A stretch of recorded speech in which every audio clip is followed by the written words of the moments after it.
സർക്കാർ റിപ്പീറ്റ് ചെയ്യുമ്പോൾ അത് നഷ്ടമാണ് ഉണ്ടാക്കുക പാർട്ടിക്ക് എന്ന് ഒരാൾ പറയുന്നതിൻ്റെ അർത്ഥം അതിൻ്റെ അർത്ഥം എന്താണ്? പാർട്ടി ഒരു ഗുരുതരമായ കുഴപ്പത്തിലാണ് എന്നുള്ള അയാളുടെ അസസ്മെൻ്റാണല്ലോ അയാൾ പങ്കുവയ്ക്കുന്നത്. കാരണം ഇങ്ങനെ നിരന്തരമായി ജയിക്കുക എന്നതിൽ മാത്രമായി കേന്ദ്രീകരിക്കുക. ബംഗാൾ മുൻനിർത്തിയാണ് അതാണ്.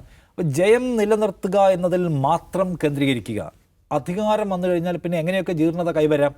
നമ്മളെ ഏറ്റവും അവസാനം കാണുന്ന സംഗതികൾ എന്താണ്? കണ്ണൂരിൽ നിന്ന് ഒരു ജില്ലാ കമ്മിറ്റി അംഗം രക്തസാക്ഷി ഫണ്ട് തട്ടിപ്പ് നടന്നു എന്നതിൻ്റെ പേരിൽ പാർട്ടിയിൽ നിന്ന് പുറത്താക്കപ്പെടുന്നു. അയാൾ പ്രശ്നം ഉന്നയിക്കുന്നു, അയാളെ പാർട്ടി പുറത്താക്കുന്നു. പുറത്താക്കിയ ശേഷവും അയാൾ ചോദിക്കുന്നു, രക്തസാക്ഷി ഫണ്ടായി പിരിച്ചെടുത്ത 1 കോടി രൂപയുടെ കണക്ക് എവിടെയും ചോദിക്കുമ്പോൾ ആ കണക്ക് പുറത്തു വിടേണ്ടതില്ല എന്ന് പാർട്ടി പറയുന്നു. ഒരു ഘട്ടം കഴിയുമ്പോൾ പാർട്ടി പുറത്തു വിടുമെന്ന് പറയുന്നു. അതിനുവേണ്ടി വാർത്താ സമ്മേളനം വിളിക്കുന്നു, അവിടെയും പുറത്തു വിടാൻ കഴിയാതെ വരുന്നു. തിരുവനന്തപുരത്ത് ഒരു രക്തസാക്ഷിയുടെ സഹോദരനും അദ്ദേഹത്തിൻ്റെ കുടുംബാംഗങ്ങളുമായി കോൺഗ്രസിൽ ചേരുന്നു, അവിടെയും ഫണ്ട് തട്ടിപ്പ് നടത്തുന്നതാണ് ആക്ഷേപം. മുഖ്യമന്ത്രിയുടെ മകളുമായി ബന്ധപ്പെട്ട 1.25 കോടി രൂപയുടെ ഫണ്ട് ഏർപ്പാടുമായി ബന്ധപ്പെട്ട വിവാദം മുന്നിലുണ്ട്, ഇനിയും വിശദീകരിക്കപ്പെട്ടിട്ടില്ലാത്ത ഒന്ന്. അപ്പോൾ അധികാരം എന്ന് പറയുന്ന സംഗതി മേൽത്തട്ട് സഖാക്കളെ കുഴപ്പക്കാരായി മാറ്റും. ഞങ്ങൾ അധികാരത്തിൻ്റെ ആളുകളാണ്, ഞങ്ങളൊരു ഭരണ പാർട്ടിയാണ്, ആ ഭരണ പാർട്ടി നിലയ്ക്ക് ഞങ്ങളുടെ സ്വഭാവവും സംസ്കാരവും സമീപനവും എല്ലാം മാറും എന്ന് വേണമെങ്കിൽ ഒരാൾക്ക് വിശകലനം നടത്താനോ വിലയിരുത്താനോ കഴിയുന്ന തരത്തിലുള്ള വിവാദങ്ങളുടെ ഒരു തുടർച്ച നമുക്ക് CPM-ൽ കാണാൻ പറ്റും, സർക്കാരിൽ കാണാൻ പറ്റും. അതുകൊണ്ട് ഇത് തൽക്കാലം എന്ത് ചെയ്യണം? നിരന്തരമായി രാഷ്ട്രീയ പ്രവർത്തനം നടത്തിയാലേ, നിരന്തരമായി സമരം ചെയ്താലേ അതിജീവിക്കാൻ കഴിയൂ എന്ന രാഷ്ട്രീയ ബോധ്യമായിരിക്കണം ഓരോ കോമ്രേഡിൻ്റെയും ഉള്ളിലുണ്ടാവേണ്ടത്. നമ്മളൊരു ഭരണ പാർട്ടിയാണ്, കുറച്ച് കഴിഞ്ഞാൽ നമ്മളൊരു ഭരണവർഗ പാർട്ടിയാണ്, നമുക്കിതിങ്ങനെ വന്നുകൊണ്ടേയിരിക്കും. അതിന് നമ്മൾ ചില പൊടിക്കൈകൾ ഇറക്കിയാൽ മതി.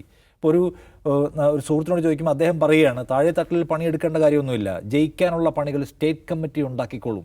ഈ സ്റ്റേറ്റ് കമ്മിറ്റി ഉണ്ടാക്കുന്ന പണി നമ്മൾ കണ്ടുകൊണ്ടിരിക്കുകയാണല്ലോ. നമ്മൾ താഴെ തട്ടിൽ അങ്ങനെ ഒരു പരിധി വിട്ട് പണിയെടുക്കേണ്ട കാര്യമൊന്നുമില്ല, ജയിക്കാനുള്ള സ്ട്രാറ്റജീസ് ആൻഡ് പരിപാടിയിൽ AK സെൻട്രൽ ഉണ്ടാക്കിക്കൊള്ളുമല്ലോ എന്ന്. അപ്പോൾ നമ്മളെന്ത് ചെയ്യണം? നമ്മൾ ഇതിൻ്റെ കൂടെ നിന്നാൽ മതി, പൈസ ഉണ്ടാക്കാനുള്ള വല്ല മാർഗ്ഗം ഉണ്ടെങ്കിൽ അതും നമുക്കാവാം എന്ന് പറയാണ്. അപ്പോൾ ഈ സ്റ്റേറ്റ് കമ്മിറ്റി ഉണ്ടാക്കുന്ന പരിപാടി എന്ന് വെച്ചാൽ സ്റ്റേറ്റ് കമ്മിറ്റി ഇത്തരം എന്താണ് സമവാക്യങ്ങൾ ഉണ്ടാക്കുക, സമൂഹത്തിൽ അത്ര ഗുണപരമല്ലാതെ ഇമ്പാക്റ്റ് ചെയ്യുന്ന തരത്തിലുള്ള പരിപാടി അണക്കുക, എന്നിട്ട് ജയിക്കാം എന്നാണ്.